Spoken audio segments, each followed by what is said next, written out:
Welcome to the Black Belt Business Podcast. My name is Matthew Bretter, and today we have a distinguished author of three different books, one of them being Make Money and Have Fun, and his name is Fred Posimo. And in today's podcast, you're going to discover how to recruit new employees from the outside, people who are not part of your martial arts organization, what it's like transferring them from the culture that they were in into the culture of your martial arts school. And Fred Posimo is like really good when it comes to mindset and philosophy. So he'll tell us about what it was like when we recruited him and what that shift was like in his mind going from one school to the next. So Fred, thanks for being on here today. I'm excited to be here. This is fun. So tell us a little bit about your book, Make Money and Have Fun. Like what inspired that? Like how long ago did you write that? Tell me more about it. Yeah. So that book I wrote when I was about 25 years old. So about 2 years ago. So what actually had happened was I was a real estate investor at the time, and I was doing a bunch of deals and, making stuff happen, living in the entrepreneur lifestyle, living it up. Mm-hmm. And I actually went through a really tough time where I had a tenant just kind of screw me over and, took a lot of money from me, didn't pay rent, went to court, ended up not winning in court because, in Philly, you need 862 documents to be a proper landlord. And I had 861. So, they sent it the other way. And I found myself just broke. This was right after my 24th birthday. I was in Las Vegas. I was not gambling in Las Vegas. I was at a seminar and I was flat broke. I had $57 to my name and I had no idea what to do. And I realized I had two choices. I'm like, I can either sit here and cry about it or I can keep on going and, pull myself up by the bootstraps. So that's kind of what I did. And a lot of stuff kind of happened in that time. And I ended up landing this job as a salesperson at a real estate education company where I was selling, courses to people, teaching them how to invest in real estate. And as I was sitting there, I was listening to all the speakers and all the people. And I was like, all right, I did this real estate thing. And I feel like part of it was right, but there's something that's missing with it. And I was kind of trying to find that other piece. And I went to a seminar and one of the speakers came up and literally gave a 5-minute speech. We had 30 minutes each. I was one of the speakers. There was a whole bunch, there was like 10 or 12 speakers that went up. It was just like a speaker fest kind of a thing. And this guy took his whole 30 minutes in 5 minutes and he gets up in the front of the room and he hands out everybody a Post-it note on their table. And he says, on that Post-it note, I want you to write down 4 words that describe who you are and what you do. Mic drop, left the stage. And we spent the next 25 minutes figuring that out. And the first words that popped in my head were make money. And I was like, wait a minute, that can't be enough, right? There's got to be like more to this equation than just making money. Because I tried doing that with real estate and look where I'm at now. You know what I mean? I ended up broken and not knowing what to do. And then I kind of just like spent some time thinking that over and the words have fun popped up. And I was like, what if it's about more than just making money? What if it's about alignment between doing what you love and actually having the income behind that to produce it? And then that became just kind of a whole thing. I reached out to one of my mentors and he went on Amazon right away and he's like, nobody wrote the book yet. You're going to write it. It's fantastic. Let's go. And that's when the book came out. And then there was the mastermind and there was all kinds of just branding products and an entire business around that. It just kind of exploded from there. Very cool. So for you before that, you were a martial arts instructor full time. Mm-hmm. Right. And how old were you when you started that? I started working there probably around 16 or 17 and then was on payroll at 18. Okay, very cool. So that you were running that and then eventually you left there though. Yes. To go do other things. So why did you leave? So while I was working at the karate school, I started getting deeply into personal development. I read a lot of Tony Robbins, a lot of, Robert Kiyosaki's Rich Dad, Poor Dad, Think and Grow Rich, all the major players of the book world. I read them all and I wanted to get into real estate investing at the time was kind of my big dream in life. And the place where I was at, there wasn't much growth potential there, at least not that I saw. I was making $416 a paycheck while I was there. So, less than $1,000 a month coming in. And at 17, that was fine. At 22, it was like, okay, we got to kind of like do something here about this. And I got a job as a leasing agent, worst job ever. Absolutely hated it. It was terrible, but it kind of got me out. And then I was able to study real estate and get into that, kind of start playing that game. So it wasn't really wasn't really like a choice of me leaving because I didn't like it. It was just that I felt like the next step in the journey was kind of coming along. Does that make sense? Yeah, it sounds like you just weren't making enough income to be like a fully functioning adult. Exactly. Right? Exactly. And I think that's the issue that most martial arts school owners have is they don't know how to pay their people well, so they have to leave eventually because they have to get another job, right? Like, Sure. They either have to have another job concurrently, or B, they have to, eat ramen to survive to have a Sure. martial arts job. And like you said earlier, like you want to make money, but you also want to have fun, right? But that make money is obviously a part of it because you want to have a certain lifestyle. Right. So was there, before you left, did he say like, hey, I want you to stay, or hey, I'll pay you more? Or was it just like, okay, best of luck? It was interesting because I remember sitting down in the intro room with him and he was like, what's going on? And I'm like, I'm not really into this the way I was. It kind of I don't always describe it to people as like too much ice cream. It got to that point where it's like you just kind of have too much ice cream. I also, one of the other things that I had felt at the time was like I started doing karate when I was 7. And that was like the only thing I'd ever done in my whole life. And I'm like, I want to go out and explore and see what's out there and explore the world and kind of make all that stuff happen. And, like you said, I didn't really have the income backing me to start living a life out there and doing these things.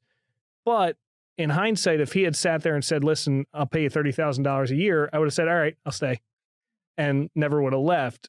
But I never really kind of broached that subject. Like I wanted him to say it more than me like beg for money kind of a thing. Sure. Because I knew it was more than money back then too. I just didn't really kind of, put it into those good words like I did later on. So then when you left, you were gone for a while, did a bunch of other things, right?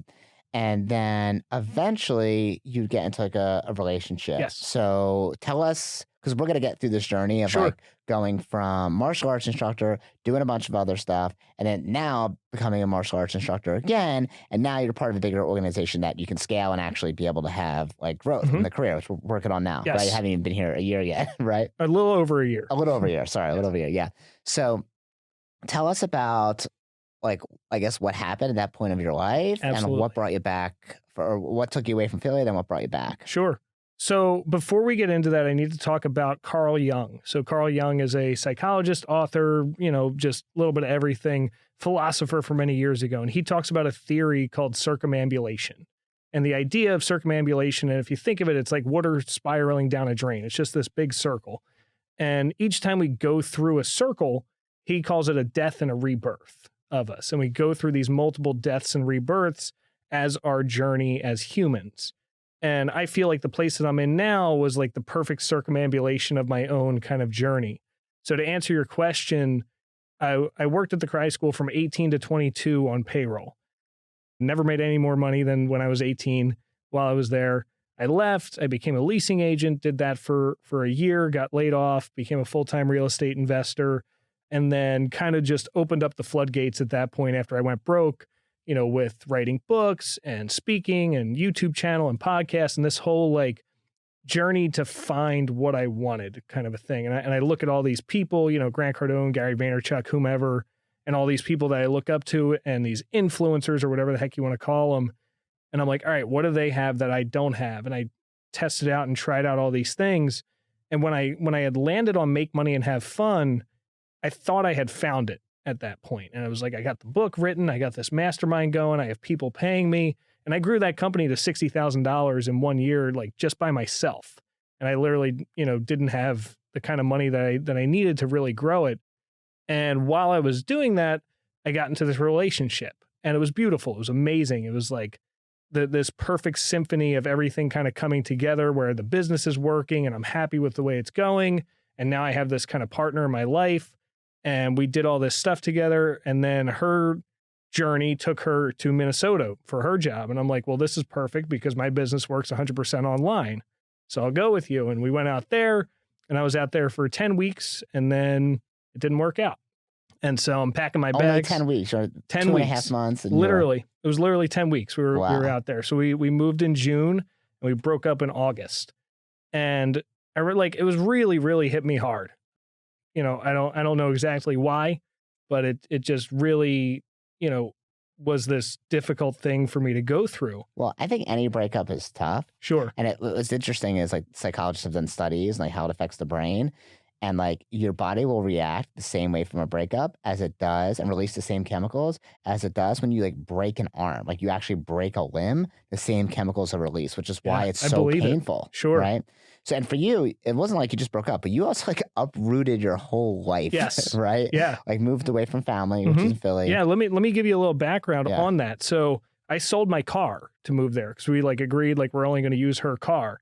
At the time, you know, real estate is a very debt-heavy business. So my credit score was not the greatest. So her name was on the lease. So I didn't have the name on the lease. I didn't have a car. I didn't have like a job security. Like I had this business, but it was like I got to, you know, hustle and sell stuff every day to get it to grow and to get it to work.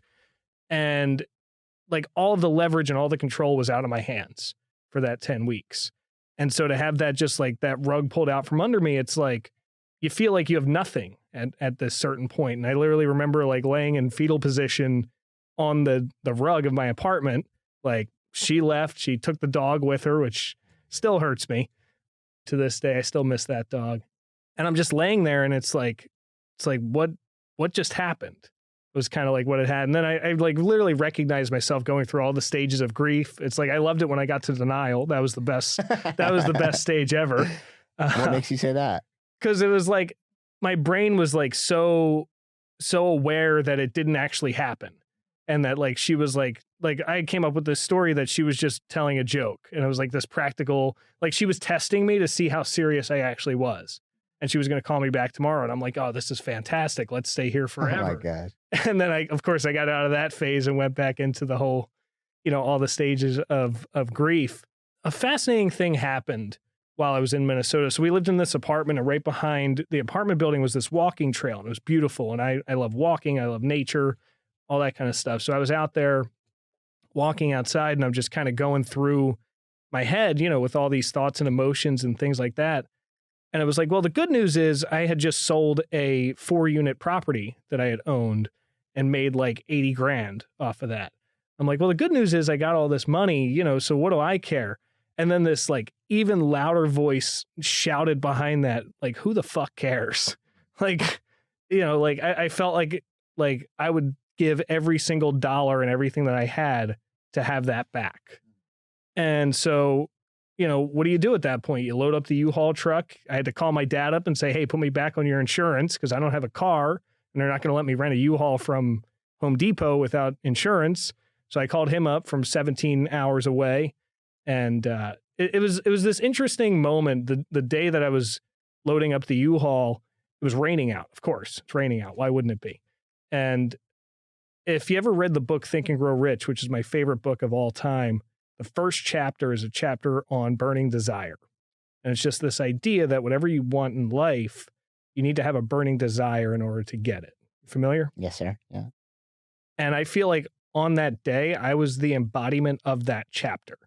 It was like, woke up, hadn't showered in 2 days, didn't care what I was wearing, didn't care what I looked like called this truck rental company up, you know, like it was a storage facility and a truck rental company. I called them up, rented the truck, got in the Uber. I take the Uber out. I'm on the phone with my dad while I'm in the Uber, like not even paying attention. I think I got out of the Uber like before he got to his destination. And I'm like, where the heck is this storage place? And I'm like cursing the gods and men and women and people and that plant over there and that piece of chalk in the street and this and that and the third. And I go to the storage place and they're like, we don't have a reservation for you. I'm like, what do you mean? I just called an hour ago. So like, I guess I called a different place or whatever. I'm like, all right, well, I need your truck. They're like, we don't have a truck. I'm like, what do you mean you don't have a truck? Like, and so I'm like, you know, just going through this whole thing. And I literally look across the street and there's a Home Depot across the street. And I'm like, universe, stop. Like, let me be miserable right now. Like, stop giving me all these signs that I'm going to be okay. Like, just let me grieve. And so I get the truck and then it's like the 25-minute drive in the truck. I'm like, all right, I got to calm down because I'm going to get in an accident and it's going to be worse. Let me calm myself down, get back to the apartment. And I'm just like throwing stuff over the balcony fence, like out the thing. Out of the apartment that you shared. Yes, You're really throwing it on the lawn. Yeah. Well, we were on the first floor. So, okay, so it wasn't that terrible. Yeah, so it wasn't that terrible. But like, but you had nowhere to put your stuff because you had no car and no U-Haul. I had the U-Haul at this point because I went across the street to get to Home Depot to get the truck. They did. Okay. Yeah, so you know, I talked to the guy and it was like, it's like this very, because you're just very hectic. You're very manic at that point. And everybody's like, oh, okay, let me take your insurance. And I'm like, hurry up, kind of a thing. Like, let's go. And so like I loaded it all up. And the whole time I'm thinking in my head, like, I got to talk to Larry. I got to talk. And Larry is one of my mentors. He's one of the people that I worked for when I was selling education. And the reason I said that is Larry is a very interesting guy. If you know him at all, he's very egocentric. We'll put it that way. But he's also very blunt. So if you ever do a one-on-one coaching session with him, at the end of it, you'll either hate him or you'll hate yourself because he's so truthful and he's so blunt. He's going to tell you exactly how it is and he doesn't sugarcoat it at all. And so before I had left for Minnesota, he told me to break up with her because he's like, this is just, it's not going to go well. It's this and that. Like he knew her pretty well and stuff like that. And that was like his advice. And I'm like, all right, I just got to like call him and get this over with. And I'm throwing stuff in the back of the U-Haul and literally he sends me a text message. And I'm like, what is going on? Like, this is like the weirdest, like pieces of serendipity here. And the best way that I can describe it, and this is going to sound like the most frou-frou nonsense ever, but I firmly believe that it's true, is like when she was with me, if you believe in frequencies and vibration and that kind of stuff and energy traveling through vibration, it's almost as if her energetic vibration had blocked his, like she was standing in the way of it. And once she moved out of that way, we were able to connect that energetic vibration once again through that space. So anyway, long story short, I come home and I'm just jobless, basically homeless, living back at home with mom and dad now at 26 years old, and no car, no job, no business. I mean, the business just kind of, I was like, I don't have any motivation to keep doing this. Just whatever, you guys want a book, just take a book and go with it or whatever. So I was just kind of in that space at first. And that's when you came in. So thank you for getting to that point. Yeah. And I think here we can give a little bit more background about how you and I are vibrations connected. Sure. Yeah. So at the time, this was like maybe in the middle of COVID or maybe the beginning, some point in like the beginning of COVID, just like most martial arts schools, we lost like 40%, like overnight, right? Sure. Everyone's calling, emailing, cancel my account. Okay. And we obviously can't say no, so we canceled. And pretty soon after that, the head instructor at the time, and actually the program director, not exactly at the same time, but pretty soon, one after another, decided that they were going to move on, right? From the school that I was running at the time. So the both full-time employees that are running the location, I'm managing and helping, but they're basically running it independently. They both decided to leave. And at that time, I had two choices. Okay. In fact, I even talked to one of my mentors and I was like, hey, like, what should I do? I have these two people that left. I need to replace a head instructor. I need to replace a program director. Luckily, we had a ton of like part-time staff. Sure. That was extremely helpful at keeping things afloat. But I was like basically back to teaching classes. Now they taught, I would say like 70% of them, but I was still there for like the early class where no one's out of work yet, Mm-hmm. And I was like going through some crap because I had a fitness and nutrition consulting company that I was running called High Five Fitness and Nutrition. But that was still new. It was only like 6-7 months old. And now that the karate school is going to hell because of COVID, and now my two full-time people left, like that was my main income, right? So I was like, okay, I gotta like go, this building's on fire. I gotta go save it. I don't care what anything else that I was working on. Yeah.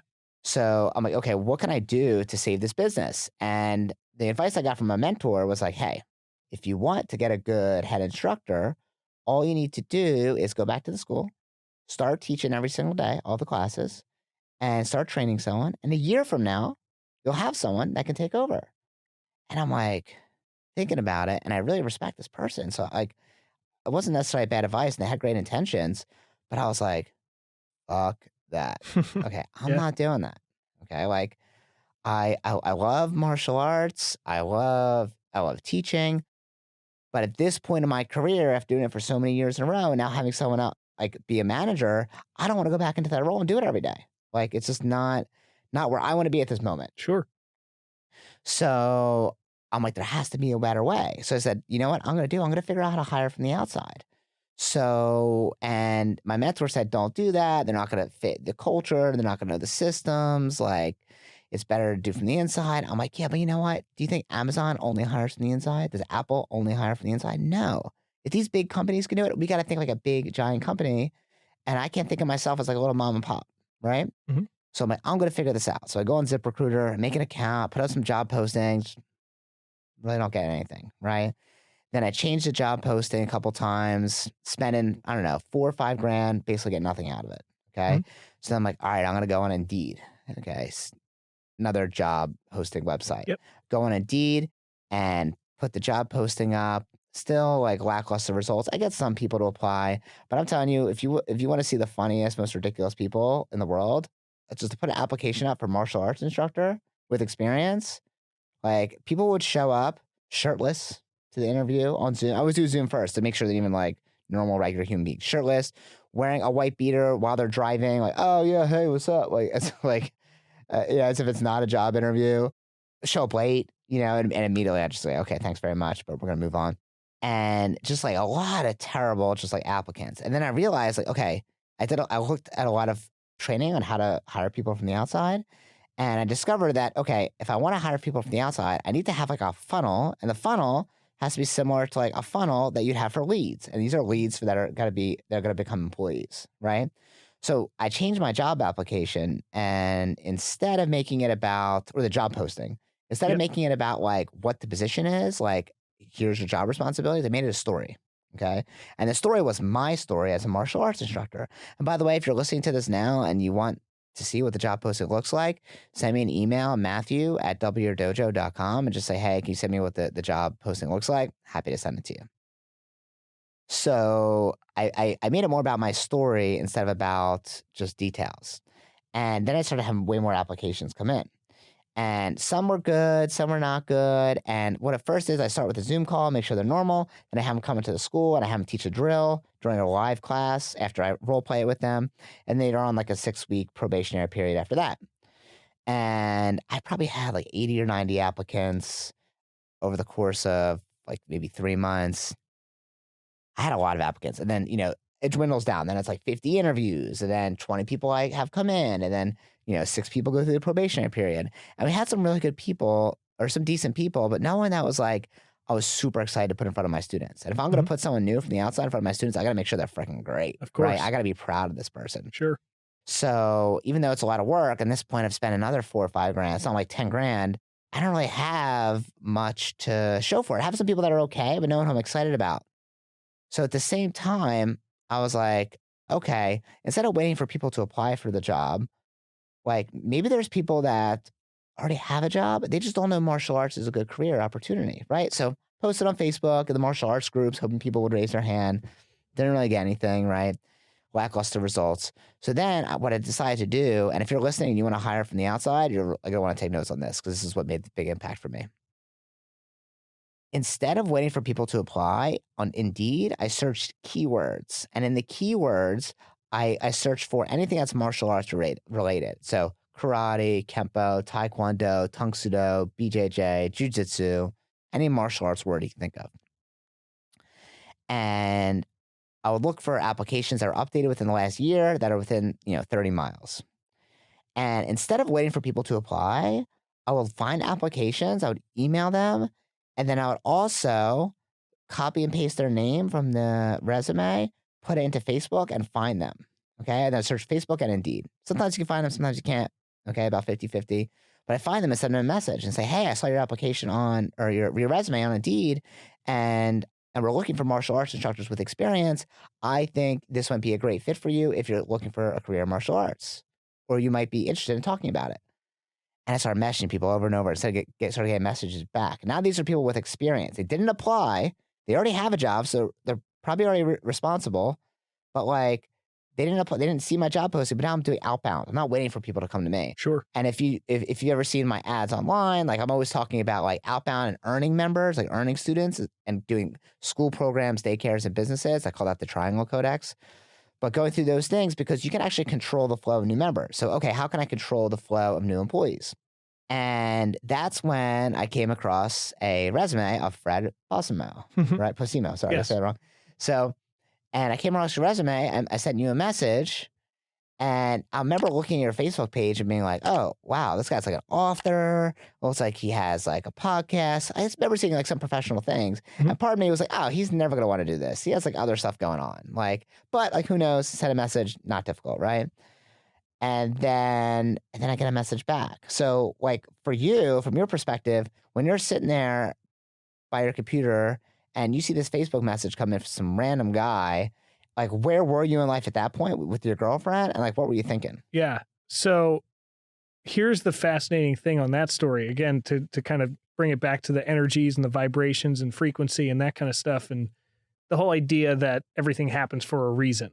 When I had moved to Minnesota with my then girlfriend at the time, we got there and we just kind of like sat down and looked at the budget. And I'm like, all right, I don't think that running this business is going to be enough right now. Like, I got to support you. We're getting this dog. I got to support this, everything that's going on here. So let me go get a job.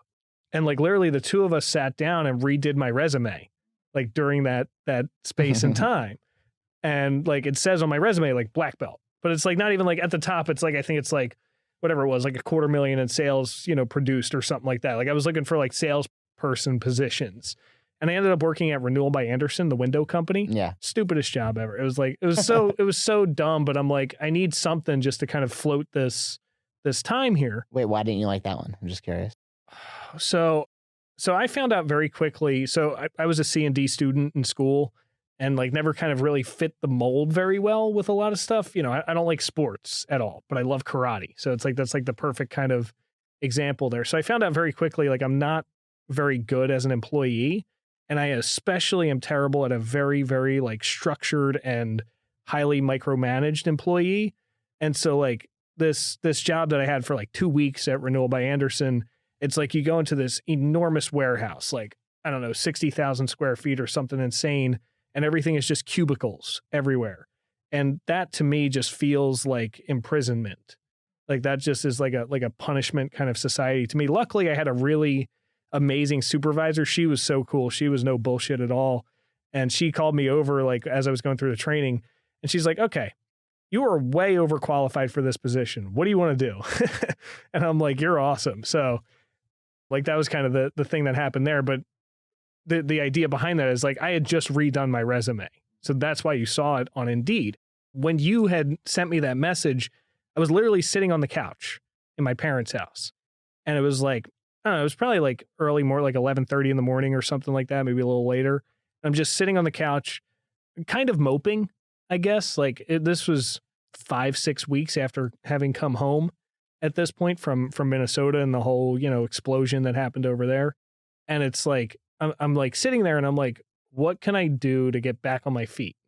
And I had all these like ridiculous ideas of like stuff. And I'm like, oh, maybe I'll be a real estate investor again. No, that doesn't make any sense. It's going to, take a lot of work and all that kind of stuff and blah, blah, blah.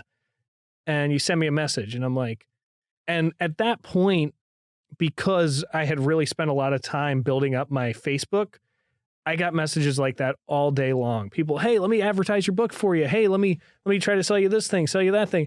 And like, I'd gotten so fed up at that point that I would just like mess with these people. I'm like, yeah, send me a $10,000 deposit right now. For every $1,000 you make me, I'll send you back the 1,000 until we hit 10. Like, I just like come up with like ridiculous stuff. Okay. Like, just cause I was so, it was like every day, like 3, 4, 5 times a day, people are like, hey, here's the link to my shit. Here's the link to my shit. And I'm just like, dude, stop. Like, build a connection with me first, like at least buy me a drink before you hit on me like that. God, Right. And so like at first when I saw it, I'm like, oh, great. Another one. And I kind of read through it. And then I was like, wait a minute, that's a Brenner. I know Brenner. He runs Action Karate because I had known your brother, from all the stuff that he'd done. And I'd known about Action Karate. And of course, like I had a stigma built up in my head about what Action Karate was, because from the outside, everybody has their own opinion kind of a thing. And I was like, I don't know, let me see. And you're like, hey, I like your profile. I sent you a thing on Indeed. Did you see it? And I'm like, no, what's up? You're like, oh, we're looking for a head instructor position. And immediately I was like, I worked as a head instructor before and I know how much work it is. Like it's a 6-day-a-week schedule and there's a lot of stuff to do and this and that, like what kind of, give me some more information here kind of a thing.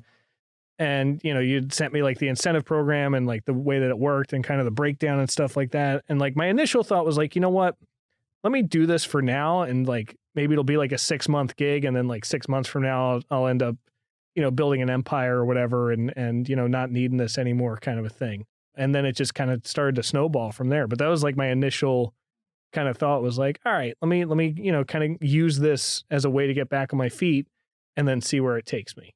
Besides recognizing my name, was there anything else about the message that you remember now? I know it was a while ago. That like made you, because I think like part of it was like, if you can recall, I'm pretty sure I put like what we pay, and like it was probably 5 times or 6 times the amount that you were making before. Yeah. So I don't think you put what you pay in the initial message, but it was just like a very So I think it was Dan Fleshman, if you're familiar with Dan Fleshman at all. Mm-mm.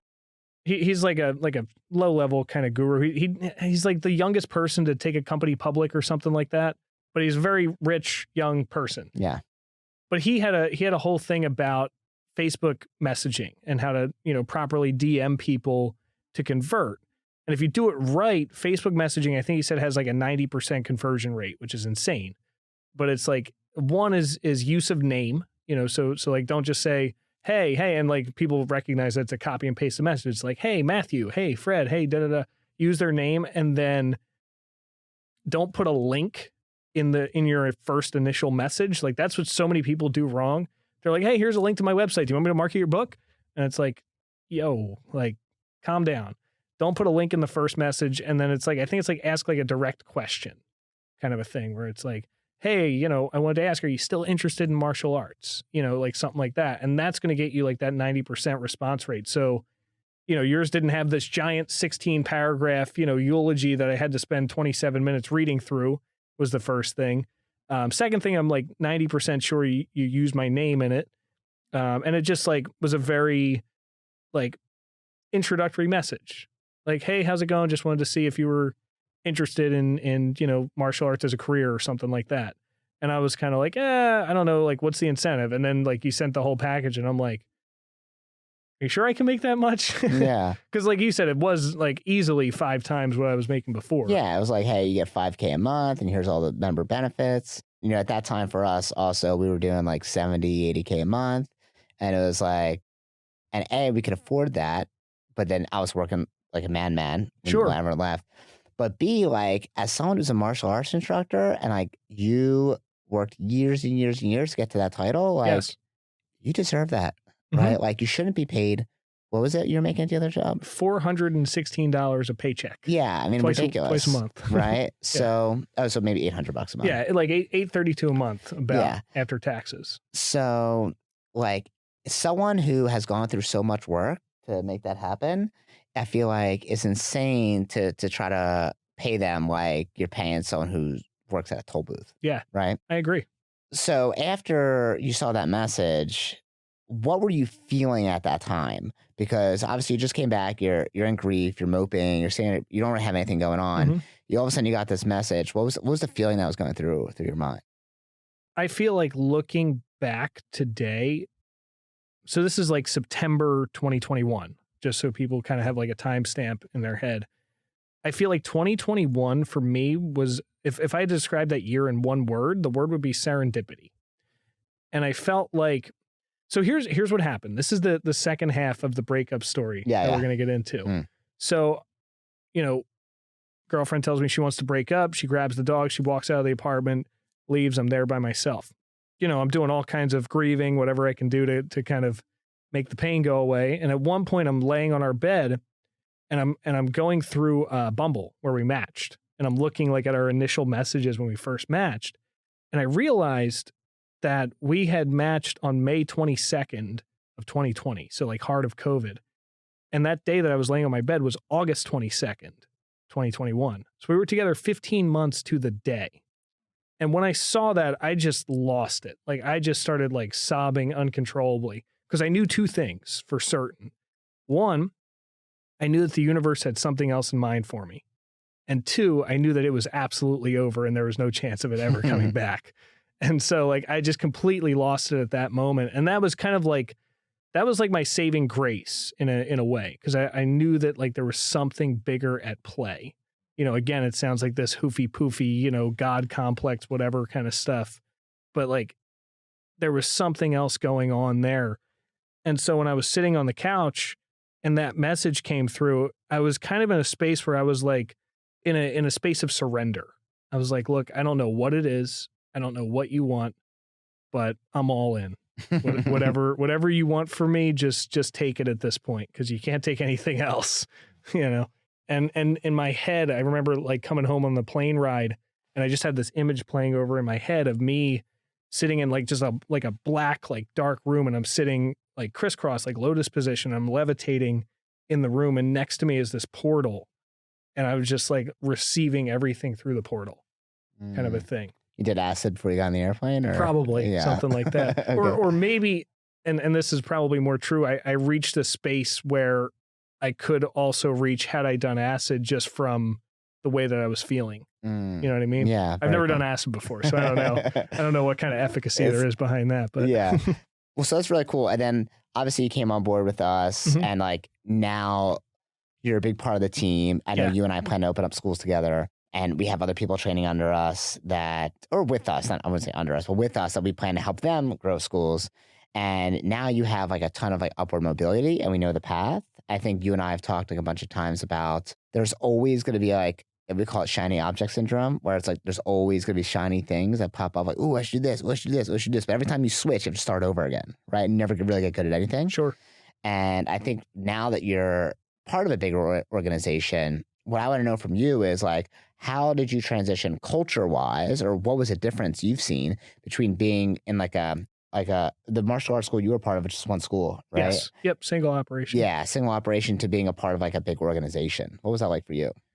It was cool. It was really cool. So one of the first things that I realized is like, there's definitely growth potential here, and there's definitely places that I can go, and there's this upward momentum that I can go through.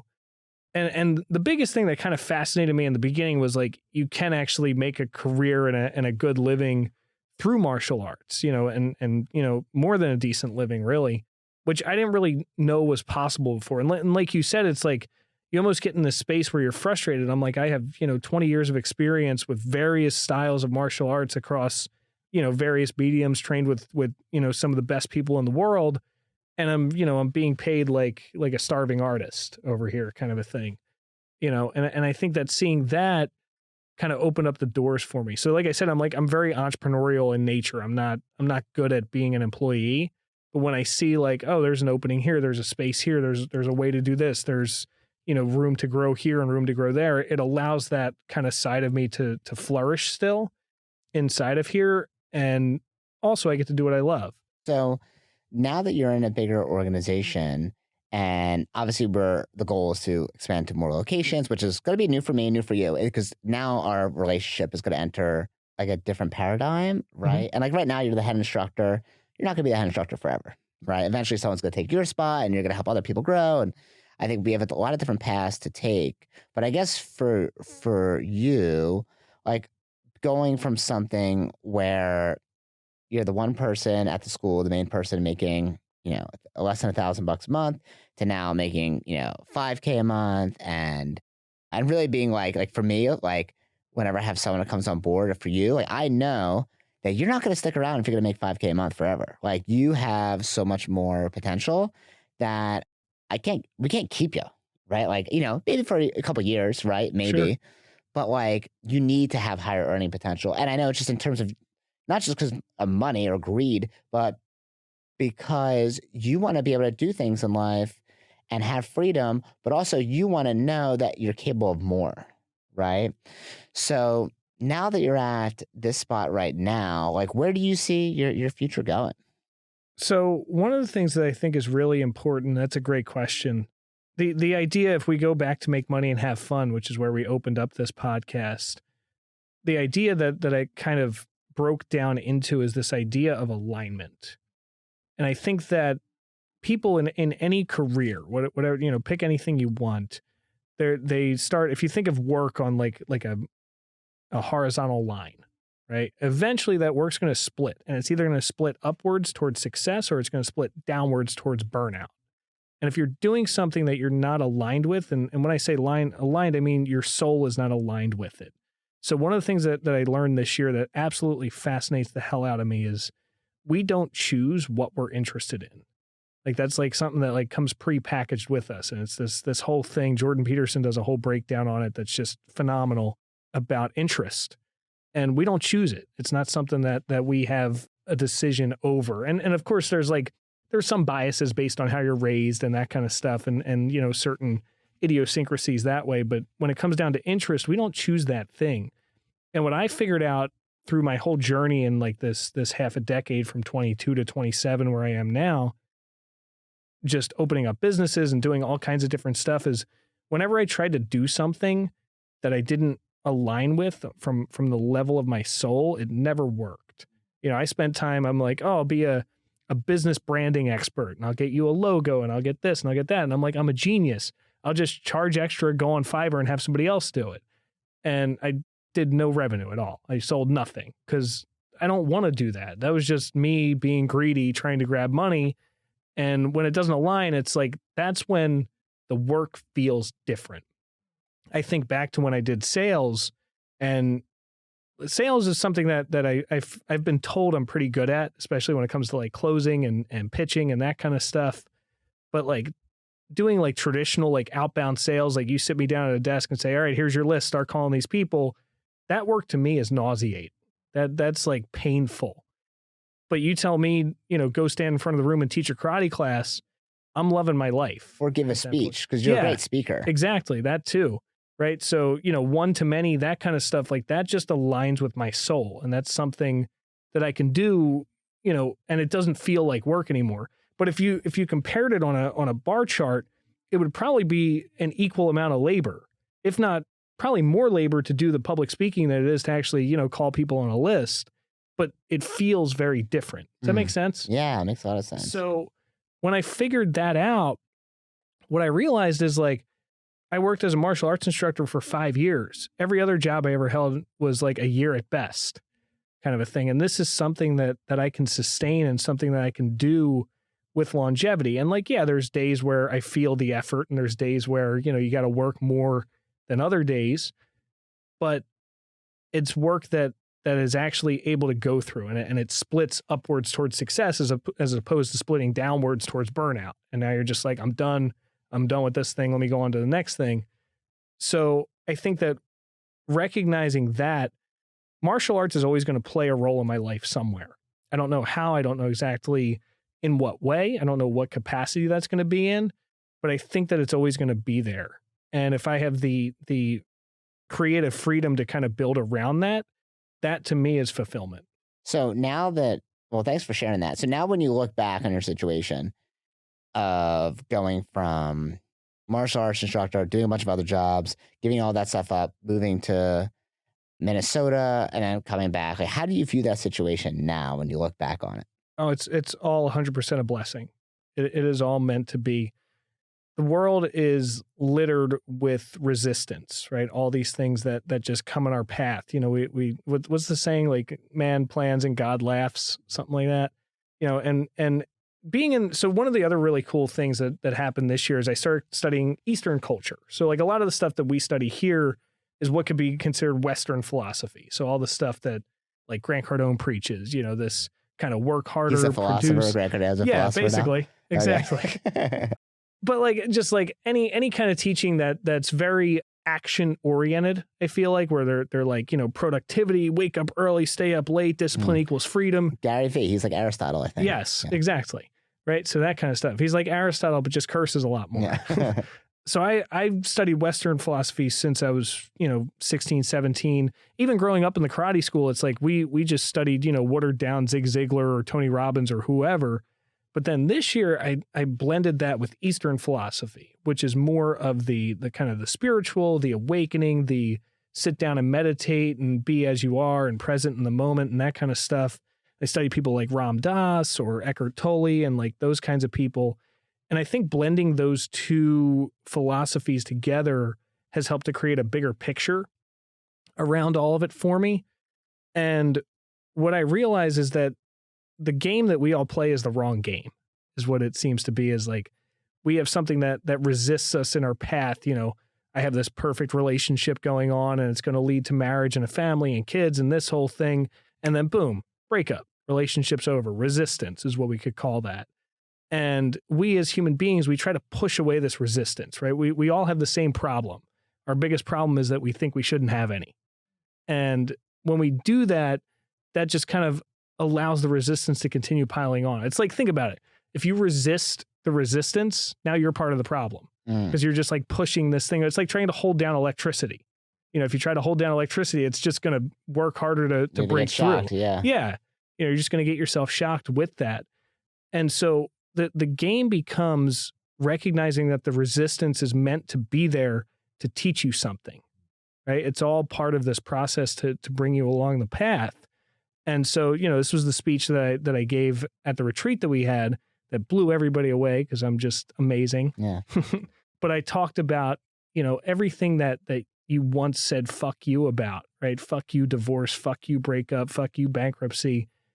Start saying thank you for those things. Because when we change our fuck yous to thank yous, that's when we start to reframe everything that happens in our life, right? Thank you, bankruptcy, for getting me to where I am. Thank you, breakup. Thank you, divorce. Thank you, incarceration. Whatever it is, right? It's just part of your journey. It's just more resistance on the path, you know. And when we can come from this place of, so this is it. This is my karmic prescription for the day, right? I got this fatal disease. Okay, advanced curriculum. Let's play this game now.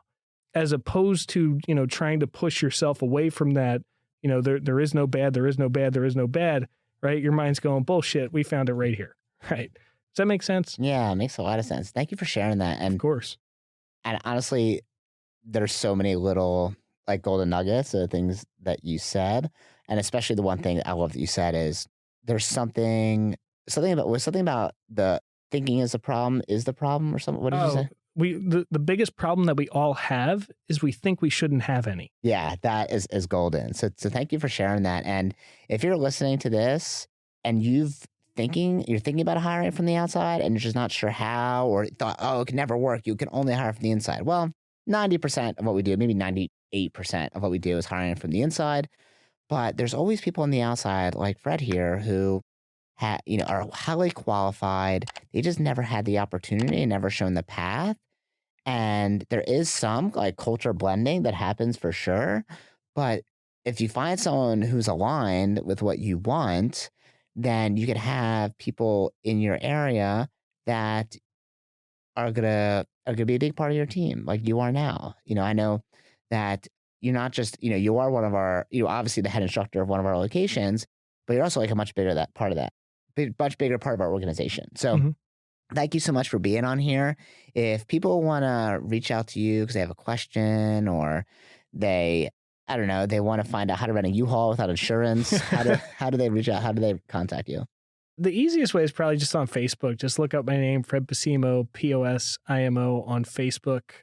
And I'm happy to chat with anybody about anything they want.